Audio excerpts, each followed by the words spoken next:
Hello there all, this is going to be a tutorial for how to create a mission in Arma 3. Oh my god, I started that terribly.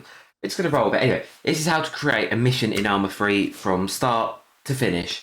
First thing I want to go over is we're using a current set of mods. We're not using too many mods, we're currently just using the Lambs AI mod, which is essentially an AI modification mod that gives the AI lots of different skills and techniques, information sharing, makes them a bit more efficient and allows you to give them more specific orders. Very good mod, highly recommend it.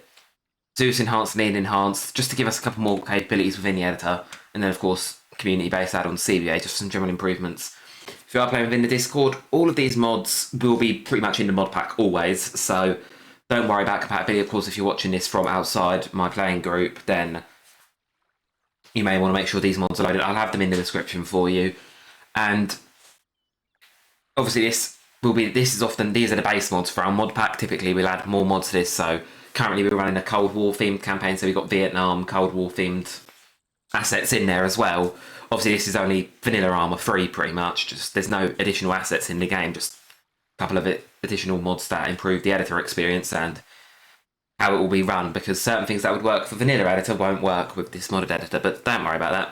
This is what works for us. So, anyway, first thing you're going to want to do is you're going to want to have a brief idea. Normally I've used Microsoft Paint for this, to be honest, or just a notepad, like an actual physical pen and paper. Get some ideas for your mission. And that's the first thing you want to do. You know, place to get inspiration for missions are games, movies, books, even like real life operations you can even try and recreate if you want to. Just have a look, any sort of war themed media, or even, doesn't even have to be war themed sometimes, it could be, you know, I've had cops and criminal themed missions before, you can get anything. You just need to come up with an inspiration for your scenario, what you want your player's goal to be, where you want it to be set. If you're doing a campaign, obviously you want to have some sort of overarching story that ties it all together somehow, let players feel engaged. But yeah, you just got to have a think how you're doing your scenario. So, of course, I'm going to show you all the basics of the editor, but in this case, we're going to basically have, so our scenario here for today is going to be, we're going to have a bunch of terrorists are on the island of Altis, and they have got a ammo cache, and they're going to be attacking the capital city of Kavala. So what we're going to have to do is we're going to have to destroy that ammo cache before they can launch their attack on Kavala, and that will be our player mission for today. That's the one we're going to have created by the end of this, where we're going to have a ammo cache that needs to be destroyed along with some roadblocks, and it'll be a small player force, very small mission, just as a bit of a taste of what's to come. So yeah, that's how you create a scenario. You just got to have a rough idea. You don't have to have it exactly mapped out. You just need a rough idea of what you want your players to be doing and sort of how you want to get the experience across. Whether you want it to be a fast-paced, arcadey, explosive operation like Vietnam would be, whether you want it to be a bit slower paced, a bit more methodical and tactical, so SCP, for example. And this also could be down to the group you're playing with, because certain groups will have a certain playstyle that they stick to. Other groups, e.g. us, will vary mission by mission, and some missions will have a more tactical playstyle, other missions will be a bit more arcade and explosive. Anyway, first thing you want to do, you want to pick a map. So you want to go in your main menu, up to the top here, single player, editor, and you're going to want to pick a map. Depending on what mods you've got loaded, there will be more maps available. Obviously, in this case, there's only a couple. These are all the base game maps. Now, when you're picking a map, you're going to want to keep into factor size, setting, mainly, and DLC. Size, of course, how big your map is. Some of the maps, especially with mods, like a lot World War II mod, for example, IFA 3, a lot of maps are only 1 kilometre by 1 kilometre, and that's tiny. You can't do much with those maps, to be honest, besides one very small contained operation that's played in a very specific way, which is not ideal. Whereas if you look at Altis, this thing's 220 kilometres squared, it's massive. You're going to be able to have lots of play space on Altis, and Malden, Stratus that come with the base game are going to be quite large, fairly large. I mean, admittedly, Stratus is a bit smaller, and so is Malden, but Altis especially is massive. There's a lot of play spaces, a lot of diversity. You've got a lot of mountainous regions up here in the west, whereas you've got like salt plains down here in the east. So you're going to be able to pick and choose. Then, of course, you're going to want to keep in mind setting. Obviously, if you're doing a mission set in the Pacific theatre of World War II, you don't really want to be fighting on Greek islands. You want to be fighting somewhere a bit more Pacific, like Tanoa, for example, a bit more jungly. You just want to keep in mind where you're fighting and where your operation is, and as well, keep in mind the setting of the mission will also determine the gameplay. Deserts are a lot more open, so Middle Eastern countries are going to have a lot more long-range engagements besides urban areas, obviously.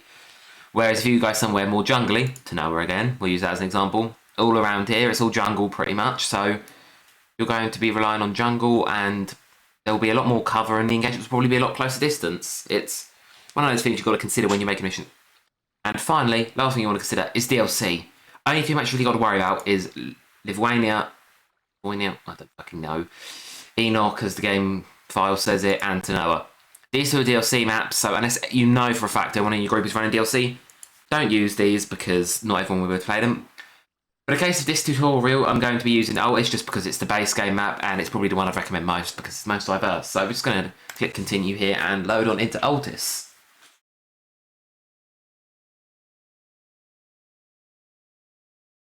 When it loads eventually.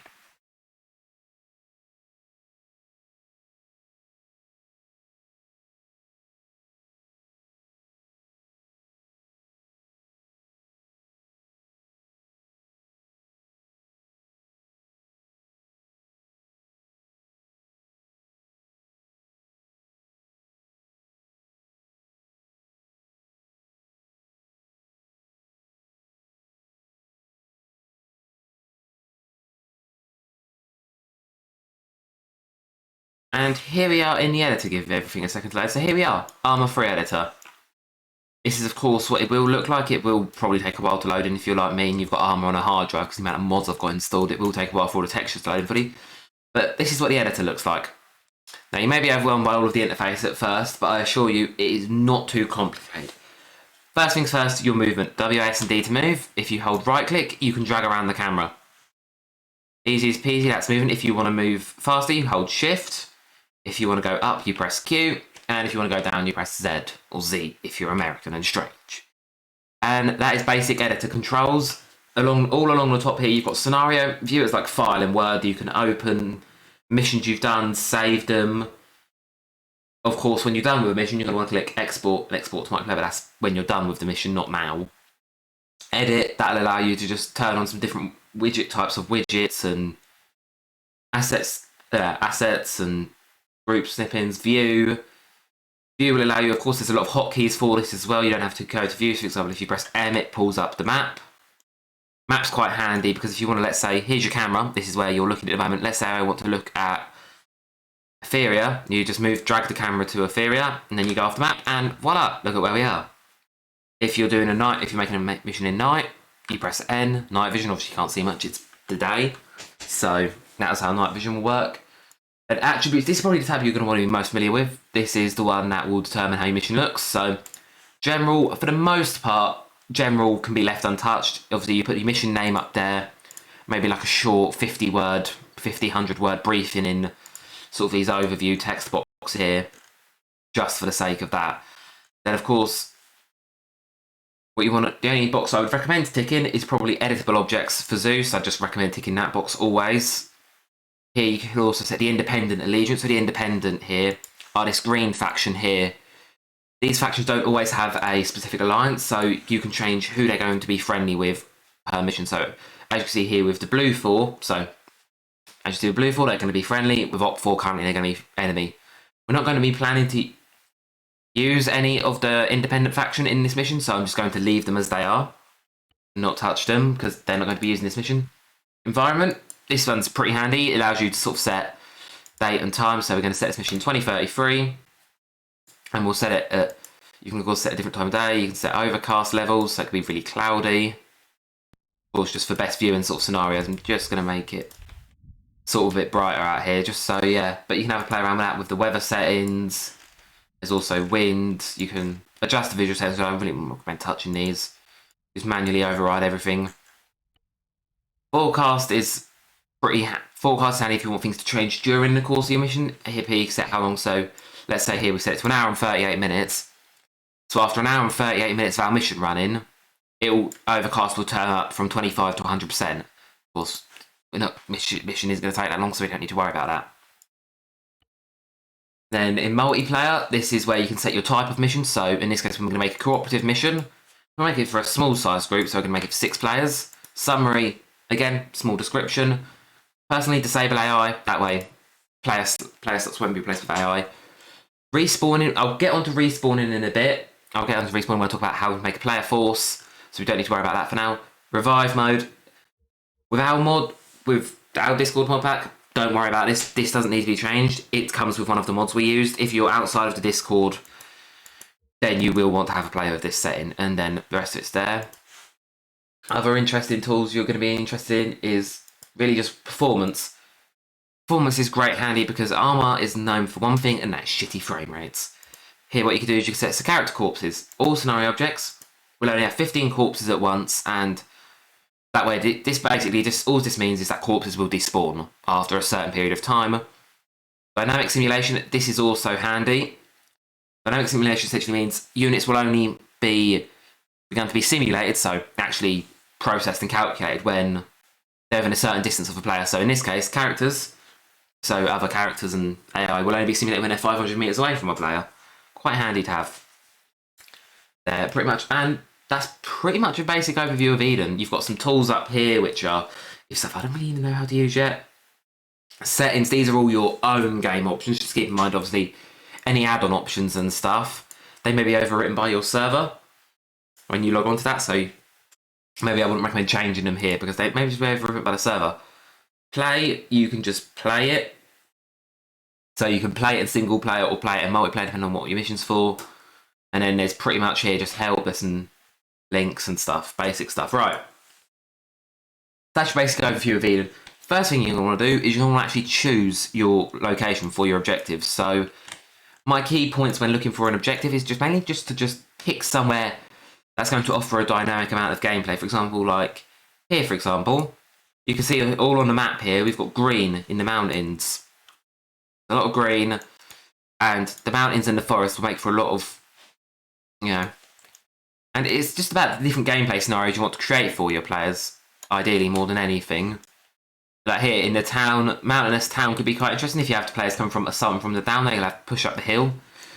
And you can perhaps have a construction point here as a giant stronghold for the enemy because there's lots of cover, lots of places for the enemies to hide, and it's also got a lot of, and this place is very vertical. And it just depends on the type of scenario you want to create for your players more than anything. You can create all sorts of scenarios and you just have to kind of decide how you really want them to be presented out. There's not really much to it, you just got to find somewhere that you like and roll with it. So we're of course simulating an attack on our Kavala for our hypothetical mission. So we're going to likely want to position our current theoretical mission not in Kavala because obviously it's an attack on Kavala, so it wouldn't make sense if the attack was already, ammo cache was in there. However, it makes sense if the ammo cache was near Kavala. So I'm feeling that this little construction site down here will be a perfect little place for our ammo cache to be hidden.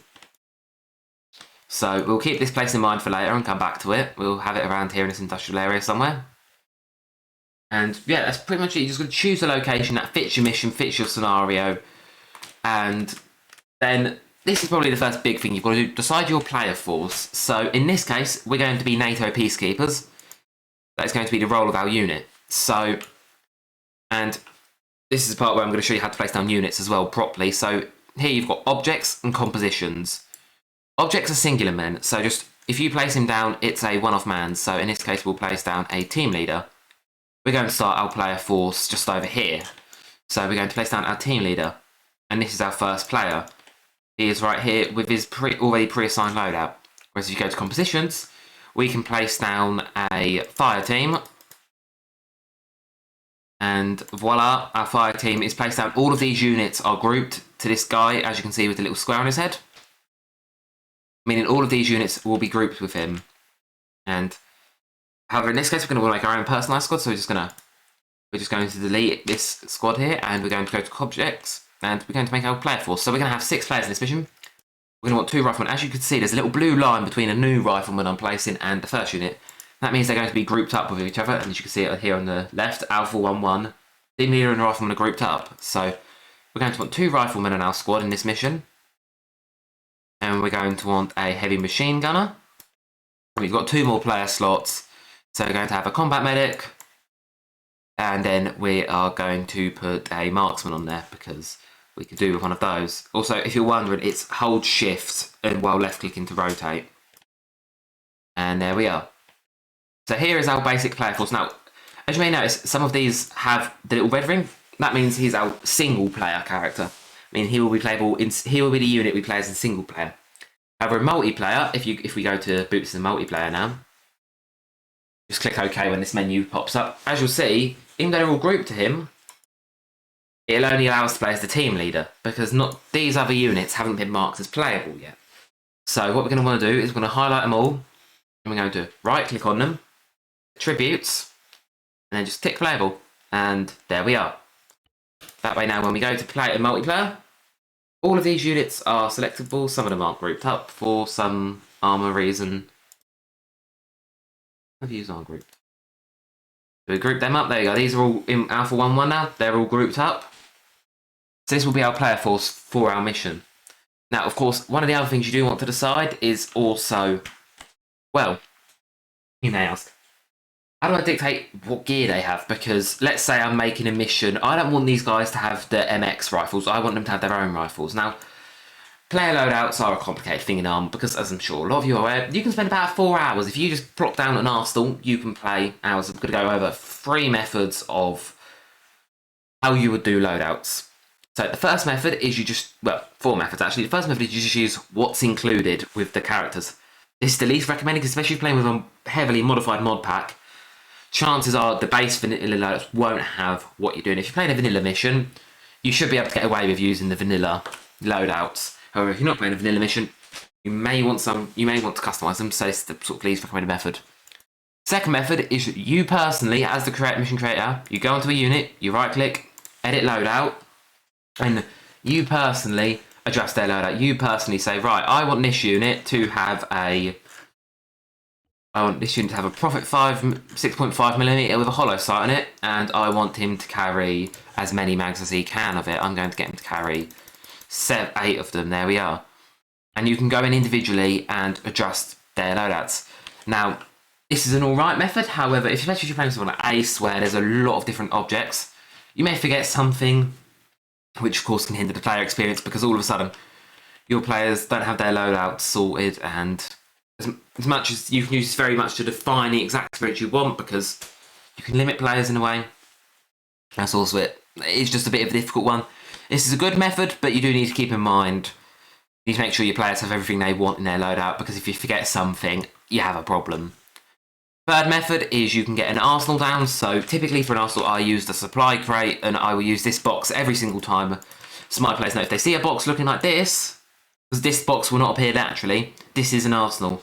Turn this box from just a normal supply crate into an arsenal. All you've got to do, double click on it, and you want to go to equipment storage tab down here, and then you just want to tick the little arsenal box. That way, when the mission is being played, we're just going to play it here in single player quickly. When the mission is being played, this arsenal box will have everything you've got loaded in it. You'll be able to use this. Now, this is quite a good method. However, it does run into the problem of players do quite like to play Army Barbie quite a lot. And of course, if they're playing Army Barbie, your mission may be limited by the fact that players are spending 5 hours deciding which shade of camouflage they want on their helmet, because that's a very Arma player thing to do, and people will sit here for hours making their perfect loadout and making their soldier look dapper as fuck, which is perfectly justifiable. However, it is not something we really want them doing in our mission, because it takes a lot of time at the start of a mission, and it'll often delay the start of your mission because people are too busy playing Army Barbie, as I've done that term. But so this method's all right. And then finally, the last thing you can do is, this is how we normally do things in Discord. I will give players an opportunity before the mission starts to come onto the server, and it's a bit of a hybrid of the 3 methods really. I will give players an opportunity to come onto a server which won't be loaded on the mission, it'll be loaded on like a practice range mission, where you'll have the opportunity to try out some different guns that fit the era, and they'll be able to make their own loadout in the arsenal, save it, and then I'll apply it to their soldier for the actual mission itself. That way, when they get in the mission, they've still got their own personalised kit, and some players will quite like having their own personalised uniform and weapons and loadout. However, it won't impact the start of operation. And if you don't bother coming along, I just say, right, here's a list of guns, pick a gun, and I'll put the loadout together quickly for you before the mission. Now, it's a bit of everything, but of course, tip is, no matter what, always have an arsenal on standby. I will just hide the arsenal behind the crate here. That way, if you get in your mission and players are like, oh sugar, I don't have frag grenades, you can say, oh, there's an arsenal behind the pipe, go and grab some frags. But don't do anything else. Naughty. Bad. I mean, one of the other options you can do is you can create a limited arsenal. If you go here to virtual, you can do clear and make sure it's on the virtual tab on equipment storage. You can set certain types. You can limit what's in the arsenal, as opposed to it having everything else if you just untick this arsenal box. you can limit. So let's say this arsenal will only have the AKM and AKS-74U in it. But of course, in this case, I'm just going to leave it as an open arsenal here. And other thing for your player force that you want to decide is what sort of vehicles they want. Now, for a small platoon size mission, big vehicles like tanks, I wouldn't really recommend using them because whoever's in the tank is just going to blast everyone away. Same as if you give, let's say you give 2 players a attack chopper. Let's say you give 2 players an attack chopper. This isn't an attack chopper, but we'll pretend it is. An attack chopper will wipe out an entire village, and the rest of the players will be sitting there for mission going, I love watching. So, balance your units effectively. For a small unit like this, all I would recommend giving them is suitable transport, and I probably wouldn't even give them any form of gun. I'd give them like an unarmed transport. You can notice here, they're all spawning with units in it. If you want to turn it off, just here in the bottom right. Base vehicles with crew, there we are. So here we are. We're going to give players 2 options to pick from. You can have slightly faster but less armoured Prowler, or you can have a DM Wrap that's a bit more armoured up. And that.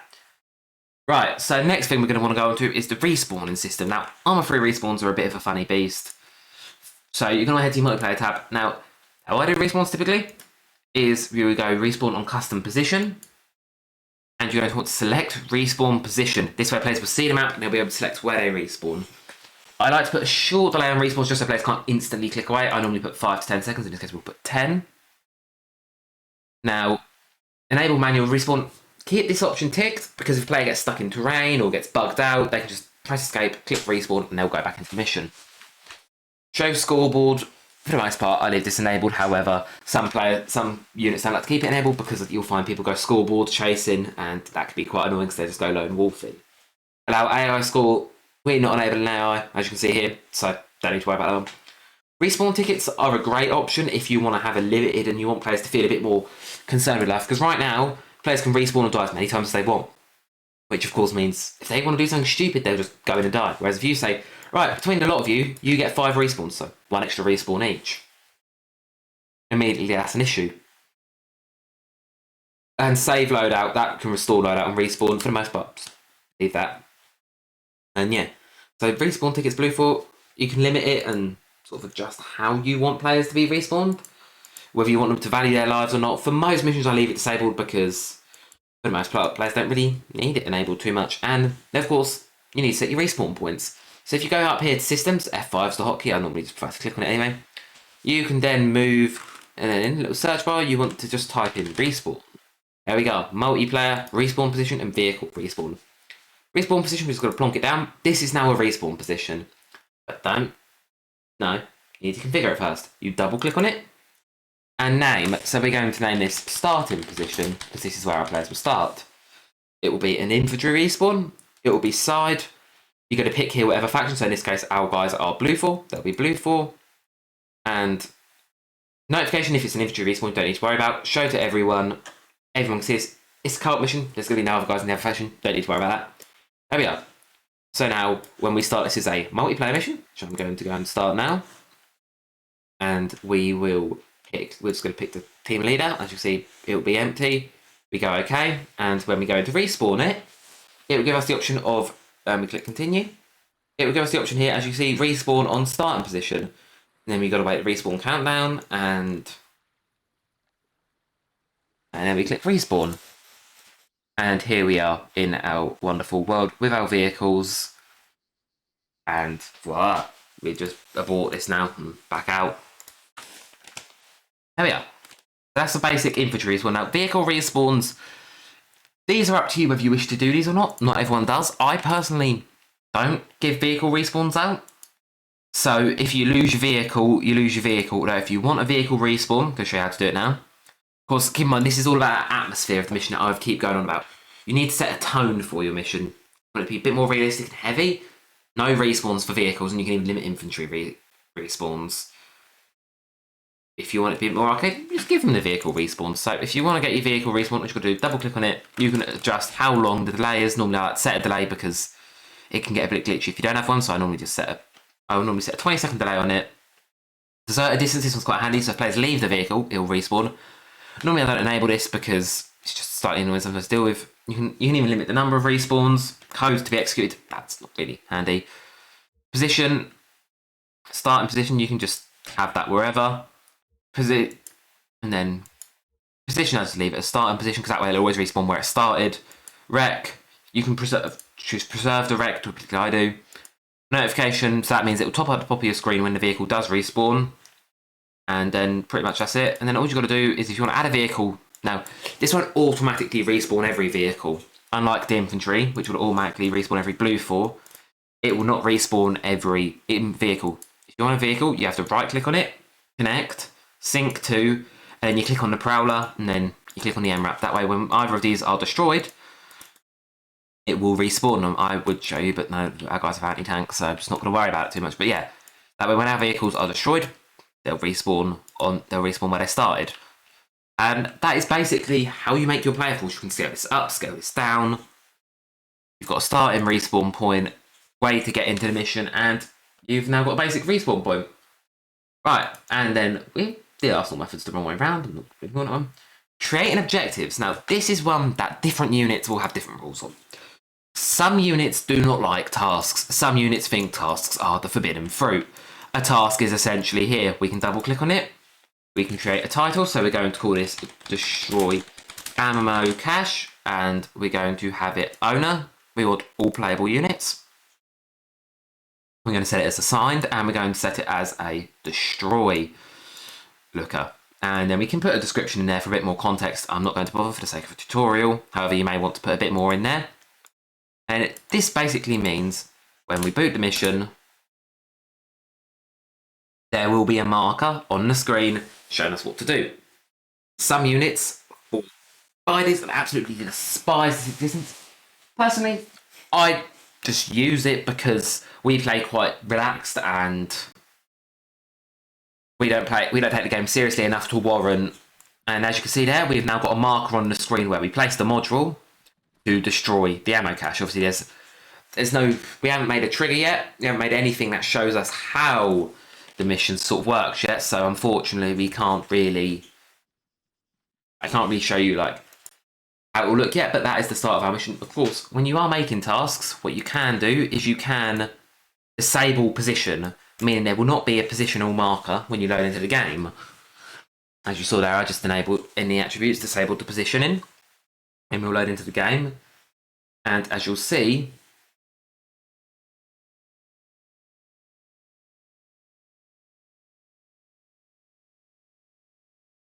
then the game loads in.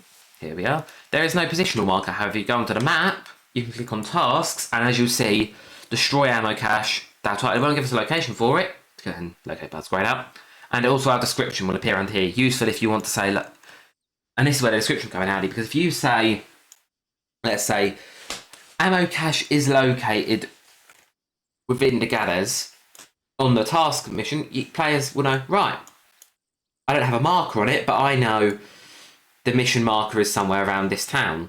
I know that's where the objective will be. We've got to go and search for it. And it can be useful, quite useful if you want to have like a search style objective. Search for this, search for that, search for this person.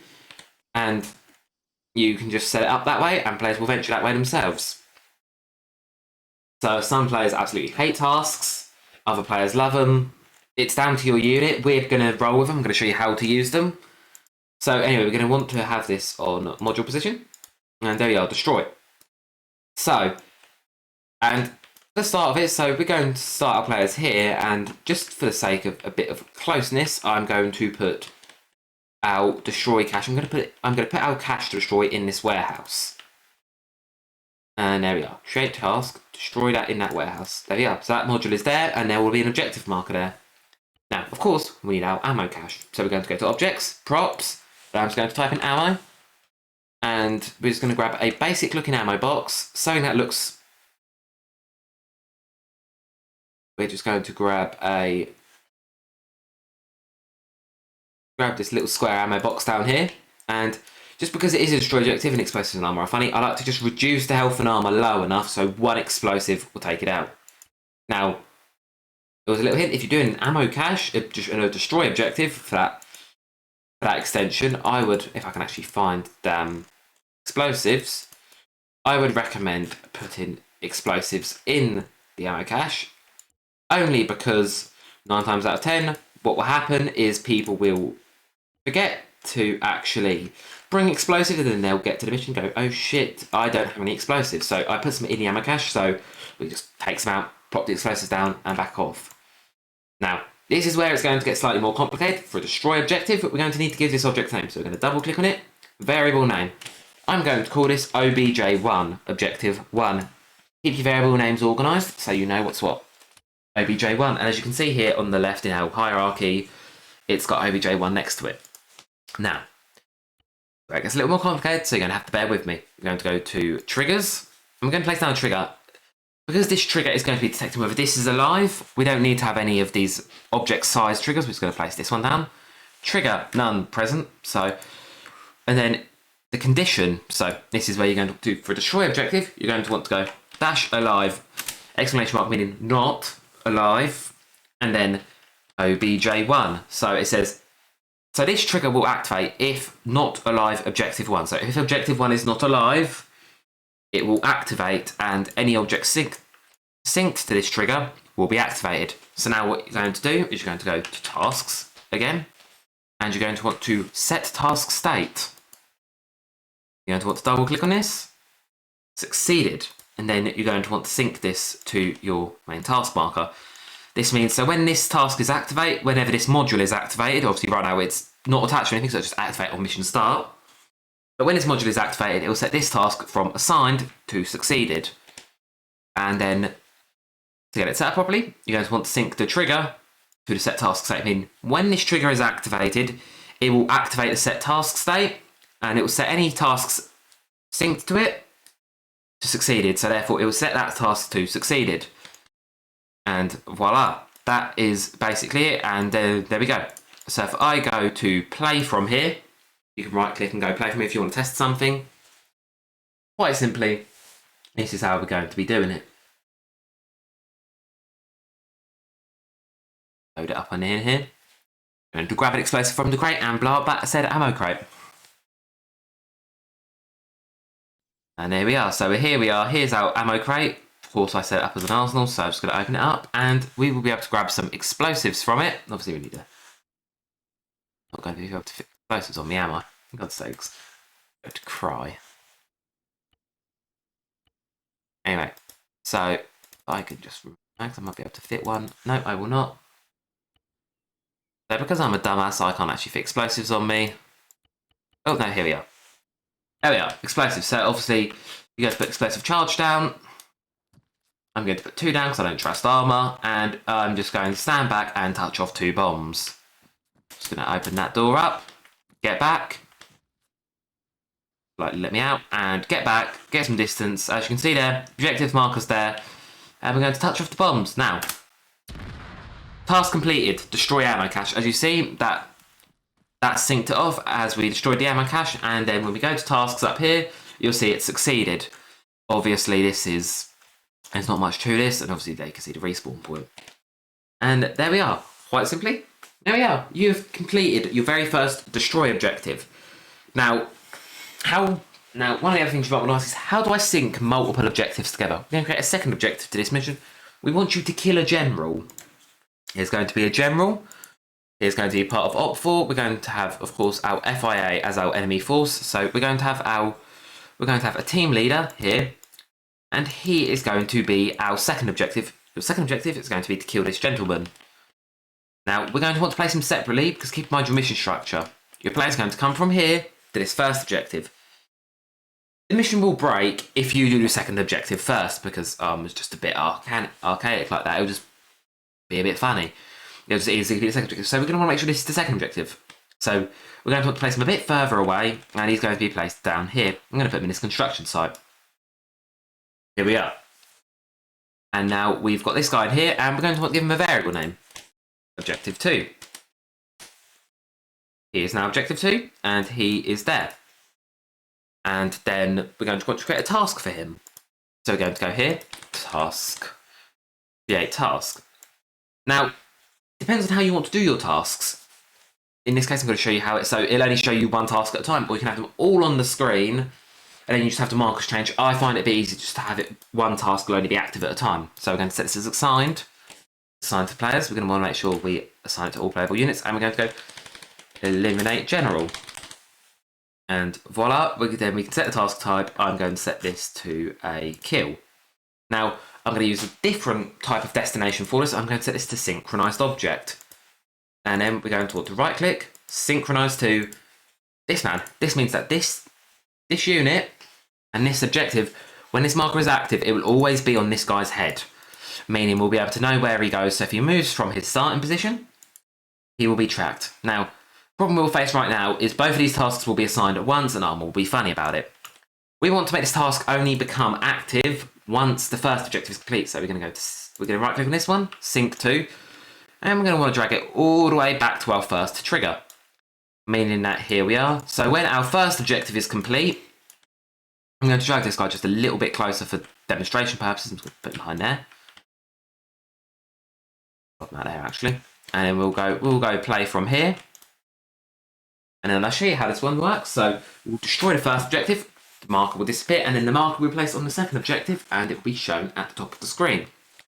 So far, we are all right. I understand these triggers are confusing, but trust me, they are your best friends. You get very important to learn them. You don't have to use these tasks, however, I think they make the mission a lot better flow-wise, and of course, just in general, especially if you're playing in a more casual group, a bit easier for the players to get their heads around, because they've always got an objective on their screen showing them what they're doing, and obviously if you use the little icon, you can see they get a reminder of what they're doing. So in this case, destroy. So I'm just gonna the door, back off, touch off bomb. See why I put 2 there last time, because Arma is just archaic. And that guy already doesn't like me, so I'm just gonna quickly touch off 1 bomb. Arma. See what I say about Arma being archaic sometimes. Arma is just absolutely archaic. There we are. Eliminate, and as you can see now, if I just heal myself quickly, as you can see, that marker is on that eliminate general. Meaning that general is our next objective. Now keep in mind we haven't actually set an alive trigger for him yet, so even when we kill him, I'm going to try and do now.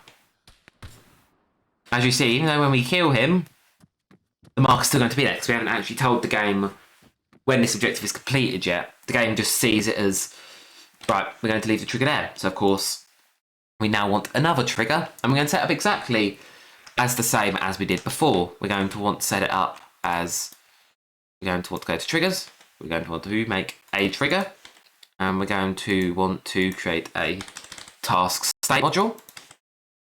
Set it's succeeded. Sync this to both the original task and the trigger.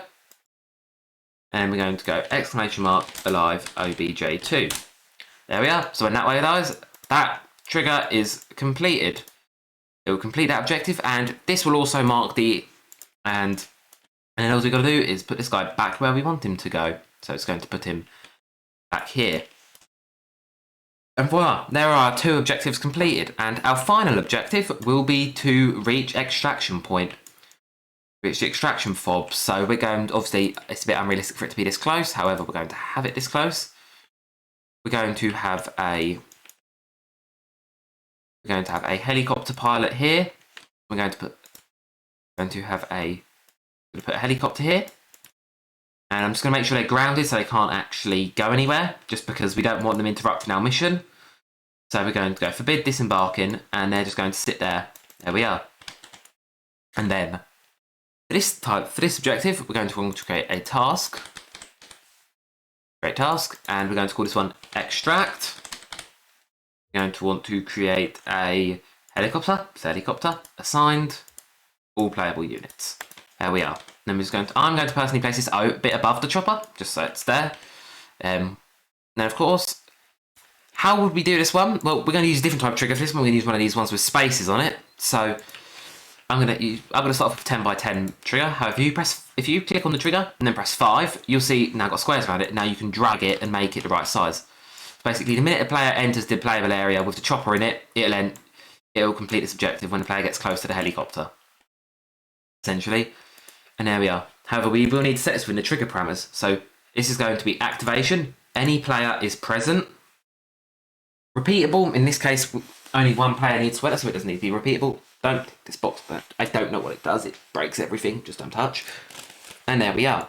And then, of course, we're going to do, as we did before, set task state, sync it to the create task, and our trigger, I'm just going to move that away just so you can see it a bit better.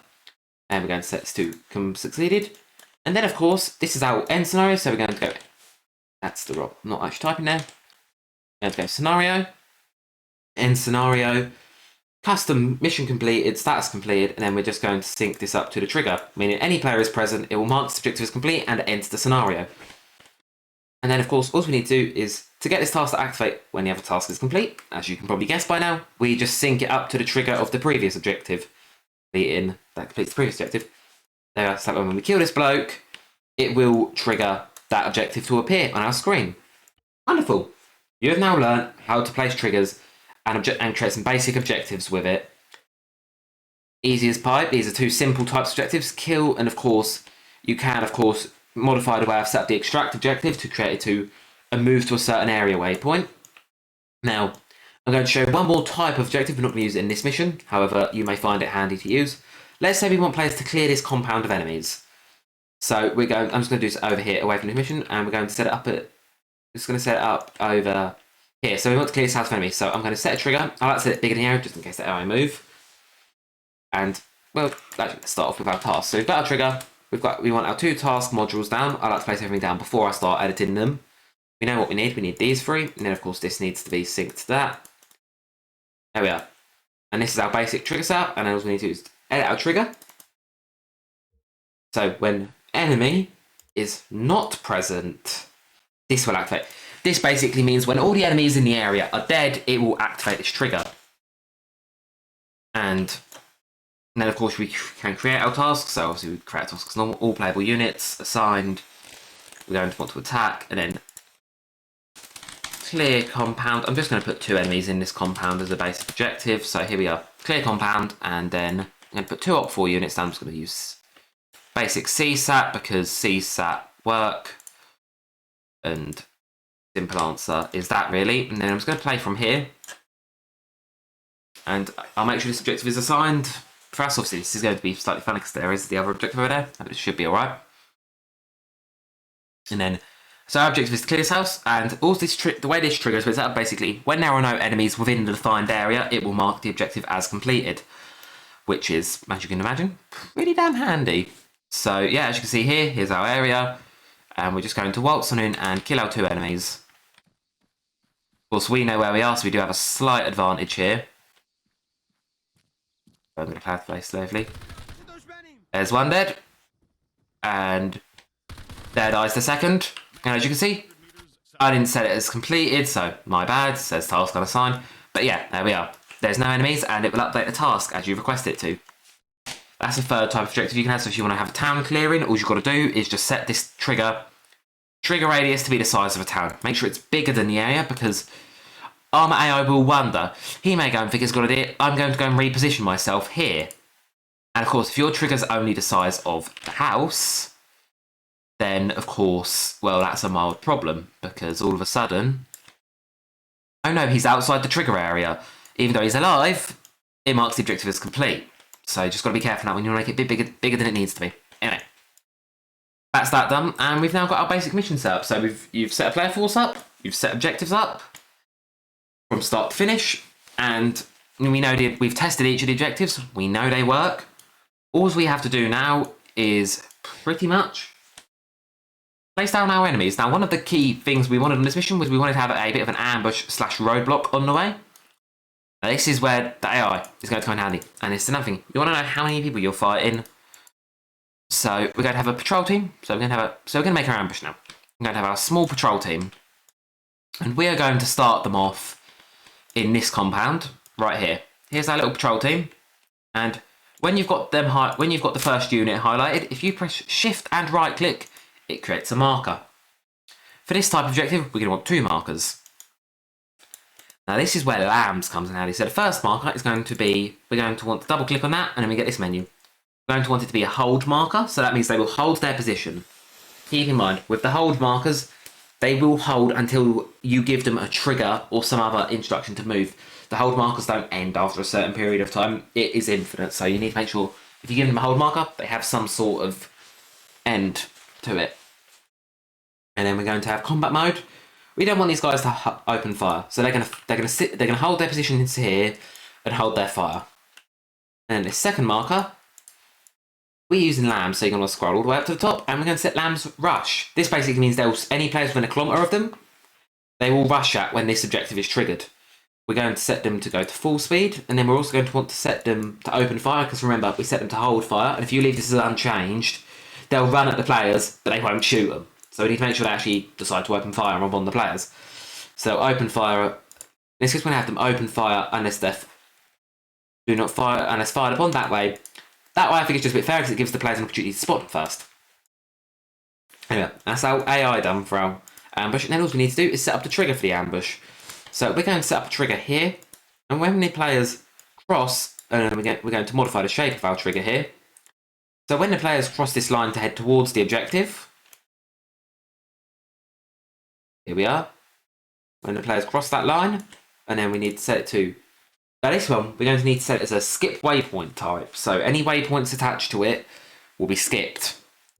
And then any player is present, voila, and then all we need to do is go onto the waypoint, click on the hold one, make sure it's the hold one, set waypoint activation, and we're going to click the slide onto the trigger. This way, when we play from here, obviously I can't show you where the AI are going, but I assure you how it will work.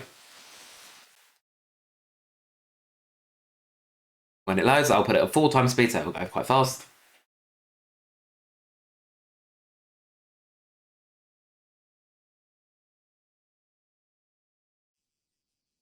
And then, of course, when we walk in here, we walk a bit further towards our objective here. I'm just going to set it to 4 times speed. As you see, those guys will begin, and for some reason they're engaging first, but welcome to Arma AI. It's arcade. Obviously, they are beginning to ambush us and engage us. And the thing is, you can set multiple units. You're not limited to one squad. So I can just highlight all of these guys, copy, and I'm going to paste another set of ambushers here. Doesn't really matter what direction they're facing. And all you need to do is click on their hold, and you can waypoint this one to the same trigger. This way, when they move towards the trigger, they will do it. I'm going to change the structure slightly at this point because it's kind of changed where we've played the mission, so I'm just going to plonk this all here. Instead, I'm just going to move this up there, put the arsenal there. These guys, of course, probably want to be a bit closer, so they're probably going to want to be hidden around behind the wall here. In that way, these guys will rush the players when they cross this first border towards the mission objective. And there's our starter. Now, of course, we're going to want to create the rest of our arrow. So, now, one of the things a lot of cardinal sins early players make is they do this, where they will get an enemy, they'll go, right, you go there, you go there, you go there, and they put one guy in each building. That is not how military works, guys. We will choose one building in this instance, so we're going to make a small 3-man squad. We're going to put a sharpshooter, and we're going to put a rifleman and we're going to put 2 riflemen in there. And we need to give them an order to garrison this building, as it's called. So in this case, we're going to use a lambs module for it. We're going to use the lambs danger weapons, and we're going to use the task garrison module, and we're going to plop that down.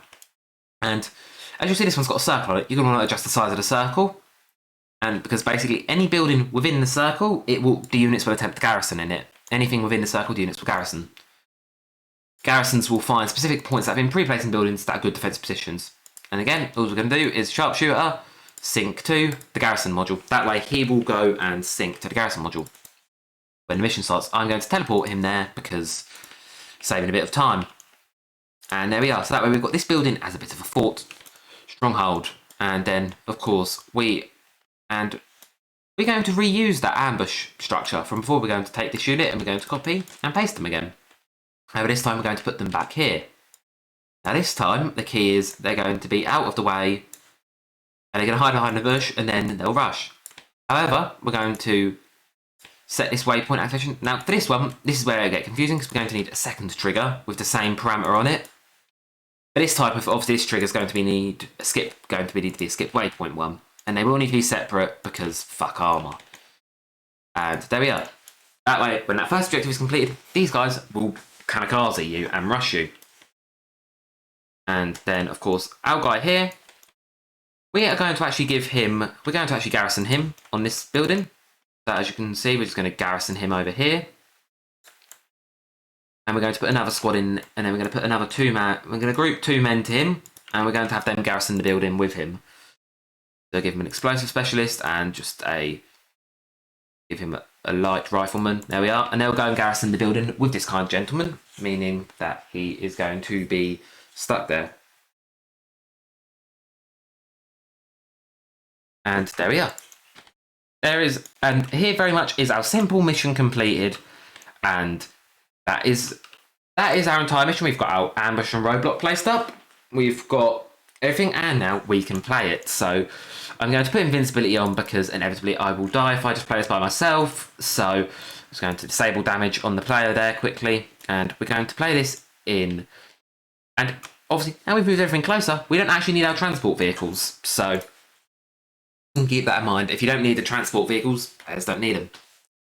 Regardless, we're going to hop into it now, and we're going to do a quick mission playtest. So you can use the chapters on YouTube to skip ahead if you don't really want to watch a full playtest of this mission, but this is going to be a playtest from start to finish of the mission, and I'm going to sort of explain what's going on. Right, so we are starting, and there is our first objective on the screen. Let's advance towards it. We've got our units with us. They are going to be sitting here with us, however, they are not likely going to be helping us very much. So we're just going to move towards the first objective here, and any second in a bit, I'm going to just speed up time quickly here when there's not much going on, because otherwise it will be a bit slow. And sooner or later, our first ambush is going to appear. Here we are, there's our first ambush, and there we are, we're engaging them.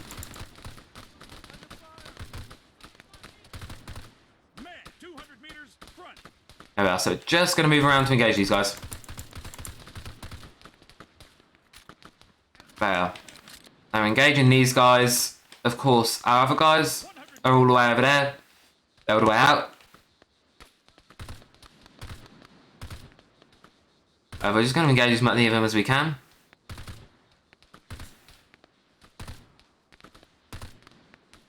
Of course, normally if you're from the Discord, you'll notice there's normally not as much weapon sway. That's because we're playing normally there's a mod called eye fatigue.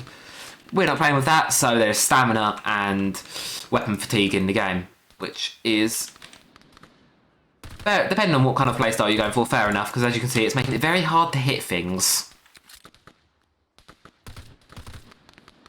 However, I am going to... And there we are. We've cleared our first objective out, so we're going to just continue to advance. Oh, have we not?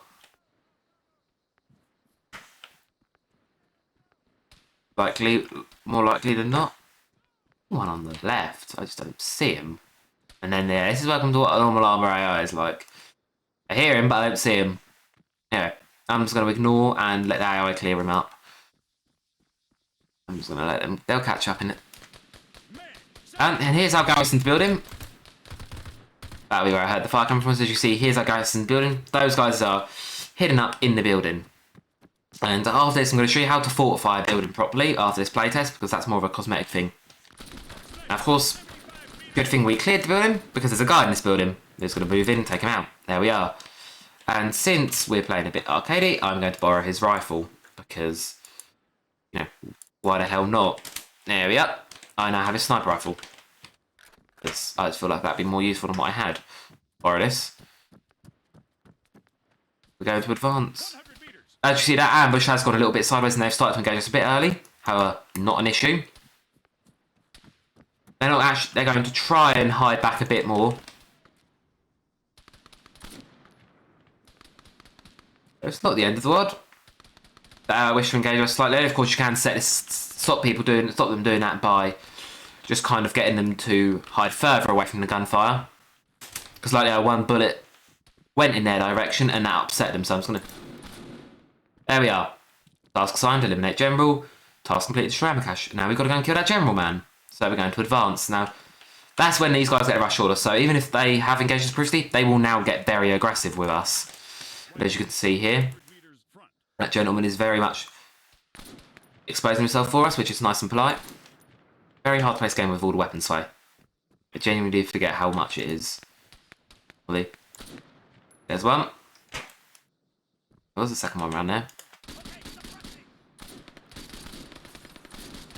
There we are. Of course, we have to remember there were guys garrisoned in that building, so they will likely be holding their position in that building. And of course, we are going to just want to eliminate them and take them out.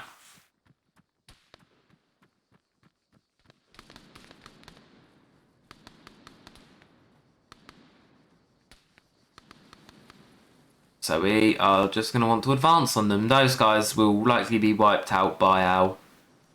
Of course, we do have no damage on, so I'm not going to worry too much about the threat of them. Anyway. Oh, look, we have a clean line of shot into our general man. So we're going to... Oh, our AI is going to take him out for us. And there we are. He's going to be extracted. And now we just continue to advance. Remembering that this is, of course, the garrison to build. I'm just going to quickly sit here for a second and regen my armor stamina because I can hate stamina in Space Go Man. And as you can see, they have got, as I'm going to try and peek, as you can see, he's garrisoned that house. He's defending it. He's not leaving it. I've marked that as his sort of post, and that is where the AI is going to want him to defend. Now, we know there's a third guy here, obviously. And look at him. He's hiding behind a crate, and that's a lamb's thing. That would be a lamb CQB thing. I believe he's hiding behind that crate, and he ambushes us when we get close. And that is pretty much the entire mission. Obviously, now we can just advance out. Now, if I was making this a full mission, I'd probably make an additional ambush somewhere around this point.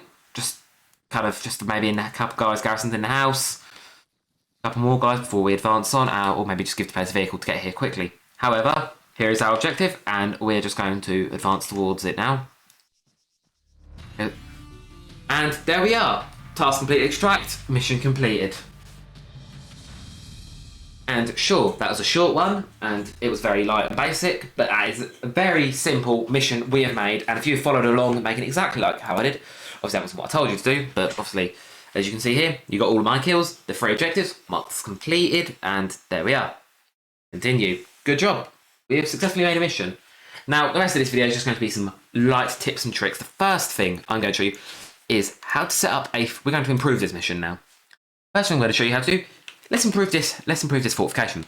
Because, as you saw, even when I was playing the mission, I forgot this house was fortified. So, we're going to want to make it look fortified. Now, first thing I would do to make it look fortified is sandbags. Now, I'm going to make a good house. I'm going to make a... Now, well, I'm going to make this good, and then we're going to make it bad. So, we're going to make it good. We're going to put sandbags there. And sandbags there, so if someone decides to go and hide up there, they can have some visual cover. They can have some actual cover. And we're also going to place some... And then, just for a bit more diversity, we're also going to shut off one... Or we're going to completely shut off this back entrance with a barricade. Like that. Have the barricade facing the back door. And then we're going to have an additional short sandbag here in the middle as some more cover. There we are. And this way, this house looks a little more fortified now. And if we wanted to go and stretch even further, and there we are. That is a good house. The reason why it's good is there's not a lot of objects. A bad fortified position would, for starters, ammo crate.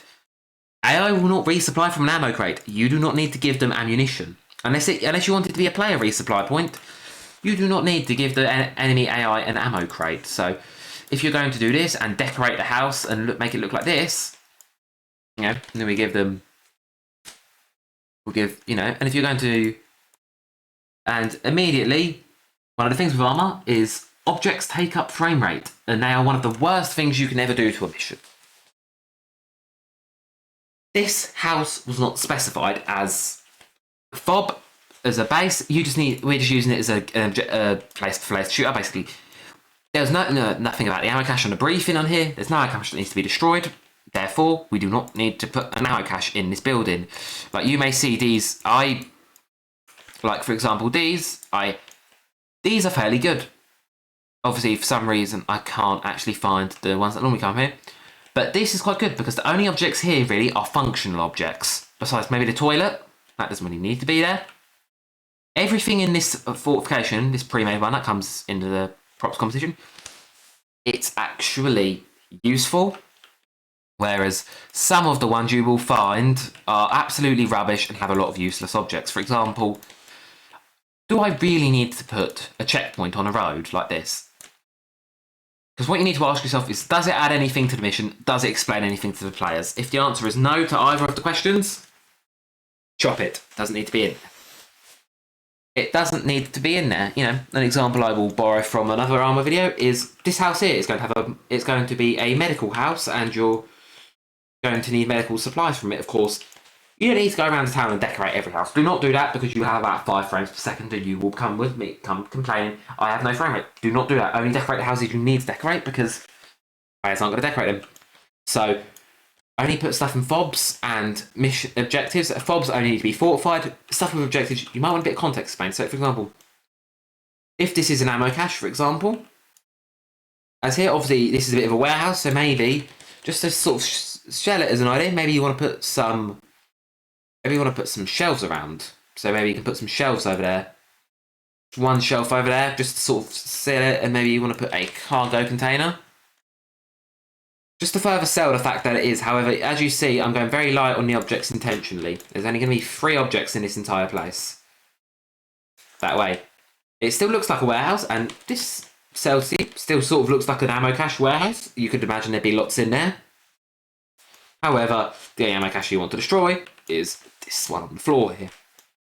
Because, of course, if you decorate it with a bunch of stuff, it will hurt your frame rate, and as well, Arma gets very janky when you're near things. So, you don't really want, for this place, I wouldn't go with more than like 4 or 5 objects. Unless it's for cover. But obviously, there's no enemies in here. There doesn't need to be any cover. And of course, you just need your mission objective, which is right there. And of course, if you have lots of objects in a warehouse, you will be asking yourself, why am I destroying one box but leaving the rest of it? Just a thing to think about. Limit the amount of objects you use. And if you are going to use objects, double click on them. Disable simulation. Disable damage. You will thank yourself later, because that will just save frames. Like it's got a little red thing on it. Save frames. Same as if you've got a larger mission as well. Good way to optimize your mission. About that dynamic simulation I mentioned earlier. Right click, attributes, enable dynamic simulation. But obviously that's down to how many units you've got in your mission, because a lot of missions won't have enough units. A mission like this, you don't really need to worry about it, because it's all close enough. They're going to be active all the time anyway. For some large scale missions, you are going to want to make sure everything's got dynamic simulation on it. Now, another thing I want to talk about is how to variety your objects, your enemies, because and make mission more difficult. So what a lot of people do is when they want to make missions more difficult, they will just do this. Hey, look, mission's harder. Woo. No. Bad. Naughty. Bad. No. Do not do that. No. You want to diversify how you do it. So, we want to make this mission harder. How do we do that? Well, I've got a brilliant idea. Let's place a... So obviously, these guys will go and garrison the building here. So, and then obviously when they do go and garrison that building, and so what we're going to do is we're just going to copy these guys and the garrison, and we're going to make a second garrison building up here. However, this one is going to be slightly different. This one, we are going to pack a sneaky heavy machine gun into it. Now, of course, if players clear this first house, they will spot it and take it out. However, if they don't clear this first house, they will be punished for it. And that is a good part to a good mission. Don't punish players too horribly. And here we are. These guys now have a 50 cal. Now, a key with a heavy machine gun is these guys will be connected to any AI that is grouped together shares information. That's a LAMS thing and a basic Arma AI thing. Of course, LAMS means you can share group-to-group information. However, that's LAMS, whereas basic Arma AI will just share information within a group, and we haven't turned on share information, so let's share it within a group. I mean, if these guys spot something, this machine gunner will know where they are. Now, of course, we now have a machine gun here. And that, of course, means that... And that adds a bit of difficulty, because this guy has power about 4 or 5 enemies shooting at you in one. You don't need as many of them. Static MG placements are a brilliant way, and roadblocks are all a good way to sort of increase player difficulty. Ambushes catching the players off guard. All those kinds of objectives are really, really good for kind of increasing mission difficulty without like going absolutely insanely overboard on it. And again, this ambush, we're going to improve this ambush by doing what we did with the first one, and we're going to make it from 2 angles. We're going to plop these guys there, and then we're going to hold, and we're going to set the waypoint and activation again to this second trigger here. Skip waypoint 1, and that way the ambush will come from a couple of different angles. That just, again, increases the mission diversity and a bit of difficulty on it. That's the goal with it. It's difficulty without drastically increasing numbers. You can do it. You can increase difficulty without increasing numbers. That's the point I'm trying to make. Don't just make your mission hard by increasing numbers. Add some enemy variety. How about you add some, for example, you can add a car. You can add a truck on it. And one key thing with a truck, let's say if you get a truck and you place a bunch of guys in it, I'm just going to place a assault squad in this truck here. You play this squad in this truck. You can make it so maybe the truck and this truck is going to be quite sneaky. We're going to delete the second squad. We're going to do our first ambush, and we're going to take him up there because this is where we want him. And you never replace him at the end of the mission, because remember, as I said, when I was making a mission, we could do something with it at the end. So we're actually going to start off with this truck here, and we're going to have this truck start away from the mission objective so it doesn't get too engaged. We're going to have them hold and then transport unload, because they've got transport in the truck, so we want them to unload. And then we're going to go and have them transport unload. However, keep in mind, if they're shooting the players, we're going to want these guys behind the players. These guys will flank the players quite cleverly. And then, of course, they'll be transport unloaded. Therefore, so you go kill this guy. I'm going to kill Mr. General. And all of a sudden, these guys are going to come speeding down the road, and they are going. And, of course, we need to make sure.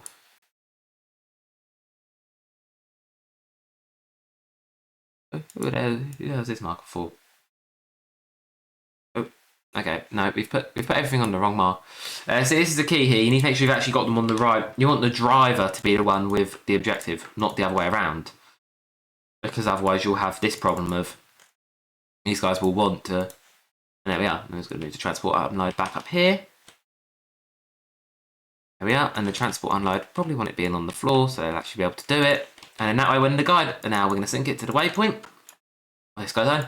So when this guy dies, transport will be unloaded, and then of course, it's waypoints again, but whatever. Of course, after the transport unload, we're going to have them rush the players. This way, when the waypoint goes off, they will speed it down, get out, and they will rush players. And odds are they'll probably end up behind the players. And of course, that flanks them, adds a bit more difficulty to it without. Because if you've still got guys alive here, you're going to be sandwiched. That's difficult. So there's just a couple of ways to add difficulty without necessarily just buffing out the enemies with numbers. Of course, don't give them 1,000 tanks to make them difficult either. Limit tanks, because especially if you're playing in numbers of like 5, one tank will very easily wipe out your entire player force. And obviously, if all your player force is dead, I'm going to be honest with you, that ain't any fun for nobody. If you just give these guys an APC and they just go. This APC, I will demonstrate for you now, will just wipe out an entire squad very, very easily. I'm going to get, you know what, I'm confident it will. I'm going to give an anti-armor team and a rifle squad right in front of that APC, and I'm just going to play from here and show you as it goes. Absolutely bonkers on them, and it kills them both. The APC will wipe out everything. Be careful with vehicles, because the vehicles in this game are fucking strong. They will just wipe out everything. You know. So when you're playing in a small group, be very careful with them, because they will just absolutely. As you can see here, just absolutely, see what I mean? They're all very much injured and dead. I was going to speed this up slightly. But as you can see, even though one of those squads was anti-tank, none of them actually stood a chance against that bloke. Of course, if you've only got one guy carrying anti-tank, what am I going to do? Toss frag grenades at him? Give him a nice friendly frag grenade hug. You know, that's kind of the key to it. These frag grenades aren't gonna do. They ain't gonna do much to him. Ow. He's been lightly injured. Oh no. He's been... Oh no, look at how injured he is. Oh no. Hi. Obviously I'm invincible still, but... Yeah. Lethal, just... And the last thing I want to talk about is... My last point, actually, here, as we hit the hour mark, is Zeus. Zeus. So, a few of you probably heard of Zeus. Zeus is pretty awesome. All you want to do is to get a Zeus module, you want to go to the bottom, Zeus, Game Master, and then you want to type owner. I normally use phonetic alphabet for Z, so Zulu, and then you want to set your player as variable as Zulu. That way, owner, who owns the Zeus module, is the player, and Zeus is brilliant. Zeus is absolutely an amazing tool. Reason why, you boot at the mission, and if we want to change something in the mission or something's not working, mission's too easy, mission's too hard, you can adjust it in the mission, thanks to Zeus. However, a lot of players rely on Zeus as a crutch. Try and just differentiate yourself off Zeus. The problem you'll find with Zeus is he will... Problem with Zeus is... A lot of players will just rely on him as a crutch, which is not how you want to do it. Because, ideally... You want everything to be done itself. You don't want to have to manually trigger waypoints because sometimes you will forget during the heat of the mission. And of course, that's not what you want to be doing. And a couple other things players do is if you want players to move, fire support, don't use this in a mission. Because normally with Lamb's AI, you have to have cinematic effect. They do a ranging shot, warning shots, so you know you're about to get shelled to shit. And as you can see, the artillery is pretty nice and fair because it just wipes out the whole squad in one or two blonks. As you see, there's no warning there. Just don't use these. Don't even go here because this will kill everyone's frame rate. But that's kind of the point of it. Like here, for example. And of course, if you misclick, let's say, oh no, I accidentally clicked on here, and I did some gun run and missile strikes on the objective building. Hello. You don't want them to spot me just yet. As you see, any second now, this place will get bombed and the objective will be complete. Don't use the fire support, because this is brilliant for a lot of things. As you can see, this is Zeus. Also, while we're waiting for that, this is Zeus CQB modules. They're higher up against the wall, and obviously it's fucked them up a bit because of the boat planes, but... Voila, no health. Eliminate general. Here we are. I'd like to mention, every time you go into Zeus when you're playing the mission... the other problem you will encounter... The other mission you will encounter playing the mission is every time you go into Zeus, you see all the enemies, so you know what they're doing. Because Arma AI, as much as we like to call it how dumb it is, it can be quite unpredictable sometimes. And as you see, this waypoint is glitched out a bit, but regardless, they're going to rush us anyway. That was my bad. But yeah, they will rush us, and we'll pretend they rush us. Drive them in, and off you go. It should work. Okay, we're just going to put them. But as you see, you can fix things like that in the mission. I can fix it, and I can just quickly go, right, go, drive. And that way, hopefully he'll drive, and you can fix things within the mission, which is the usefulness of Zeus. But just don't use him as a crutch. Use him as a last resort if something goes horribly wrong, not as something you rely on and you're going to need on. The best case scenario, you don't even have to use Zeus at all during the mission. The only time I ever like to use Zeus is at the end of multiplayer missions. I like to have a bit of a chat about the mission, so I don't set a last waypoint to clear the mission. I like to sit in the game, and then I'll end the mission. And then obviously within Zeus, you can end the scenario how you want to. But that's just personal preference, and that is pretty much start to finish how you make a mission in Arma 3. And then all you've got to do is I'm going to switch the screen slightly, and then I'm going to show you how you actually, well, first thing we're going to need to do is save and export mission. So in this case, we're going to save, and then we're going to, so we've saved this one as, we're going to go MP missions, and we're going to give this mission a name. So we're going to name this, we're going to name this tutorial, and you're going to make sure it's in MP missions. Save. Right.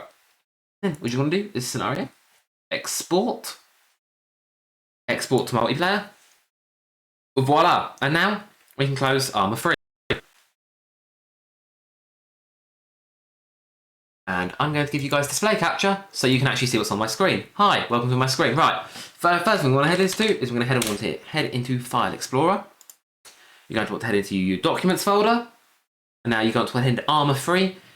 Depending on how you've set up your files, it'll be Arma 3 or Arma 3 Other Profiles. If you've changed your name from the default name that Arma 3 gives you, it'll be in Other Profiles. If you're using the default name, it will be the same.